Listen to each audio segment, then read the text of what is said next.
3, 2, 1.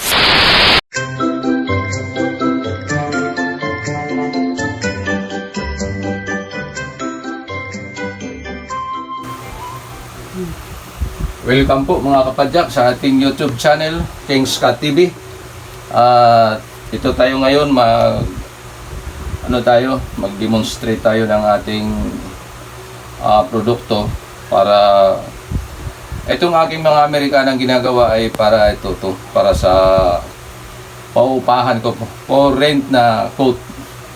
At para ito sa may size na 35 ang dibdib at may height na 5 ang height ng mama.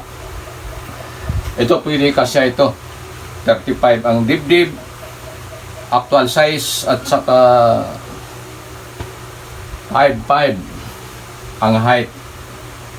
So ngayon, dahil ito ipaupahan ko, ito pakilala ko lang sa inyo yung aking produkto na ito yung aking mismong mga gawa na kung saan, kung gusto ninyong magpapagawa din, bukod sa gusto ninyong umupa, dito magmensahe lang kayo sa aking YouTube channel, comment kayo doon, at saka sa aking Facebook account, Messenger, makikita ninyo doon ang aking mga account, at doon pwede kayong magmensahe sa akin kung anong gusto ninyo, uupa ba kayo o magpapatahi. Kung tungkol naman sa presyo ng pagtatahi ay pag-usapan natin sa yung privately. So sa OPA, ganun din, pag-usapan din natin.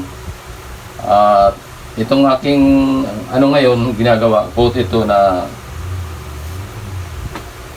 slim fit, ito kung tawagin sa uso ngayon, sa mga katulad ng mga medyo mga bata-bata pa, mga mahilig sa passion, yun, mga uso ngayon. Ito yun ang aking ginagawa ngayon. Kaya pinopromote ko lang ito para kasi hindi ako dati gumagawa nito. Ngayon na-encourage ako dahil marami rin namang mga hilig ng sumuot ngayon, mga bata, hindi lang mga may edad, mga magtatanda, kundi pati ng mga bata ngayon hilig na magsuot ng mga coat. Kaya mas marami ngayon na nangangailangan. Kaya kung dati gumagawa ko paminsan-minsan, ito ngayon kung may mag-order na talaga, gagawa na ako kasi ito na. Kaya talagang kumbaga tutuhanin na ang mga ating mga tutunan na patungkol sa panananahi.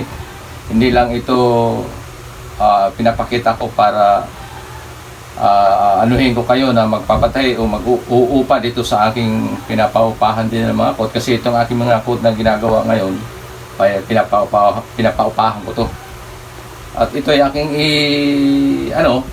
pinapakita dahil darating sa mga susunod ng mga video din na magagawa ko ng mga pattern, tuturo ko kung paano din magtabas na napakasimpleng pagtatabas na walang pasikot-sikot. Kumbaga diretso na ituro natin ang mga pamamaraan sa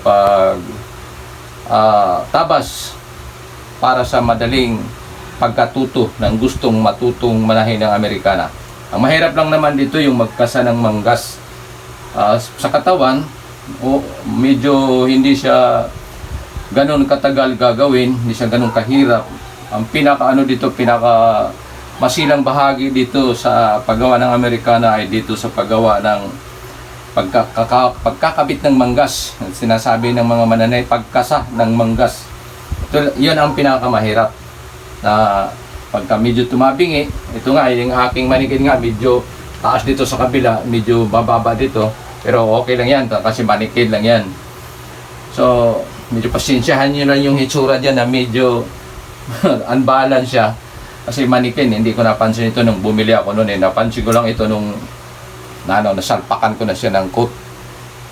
Kaya yan, ito yung aking tuturo ko sa susunod, pati pagtabas at saka pati paggawa nitong coat, para ang aking natutunan na binigay sa Panginoon na talento ay maibahagi ko rin kasi binigay sa akin ng Panginoon ng walang bayad at ituturo ko rin na walang bayad. O, sa pamamagitan lamang ng inyong pagsunod sa aking mga YouTube tutorial, makikita ninyo hindi lang ito, kundi pati sa mga paggawa ng pantalon at saka sa pagtabas ng mga short, mga pulo, mga barong, may mga dress din. So, lahat ng aking natutunan ay binigay sa akin ng Panginoon na talento, ibabahagi ko rin sa aking kapwa. So, ulitin ko lang, itong aking coat na aking ginagawa ay para din po ito sa pauupahan at para sa may dibdib na ang sukat ay actual size 35 at may height ang mama na 5'5", eksakto ito. Sa mga baywang siguro, sa pants niya, kasi terno ito, mga 34 ang kanyang baywang. So, kasyang-kasya ito. Kaya, maraming salamat sa mga gustong umupa, sa gustong magpapatahi. Tawag lang sa akin. At maraming salamat sa inyong pagsusubaybay sa aking YouTube channel. At kung kayo ay hindi pa nakapag-subscribe, paki-subscribe lang sa aking YouTube channel at paki-share na rin para marami din yung tayong maabutan ang ating mga kaibigan sa ating mga ginagawang mga pagtuturo. So, maraming salamat ulit mga kapadyak, katabas, kamananahi. Maraming salamat sa inyong panonood sa aking video.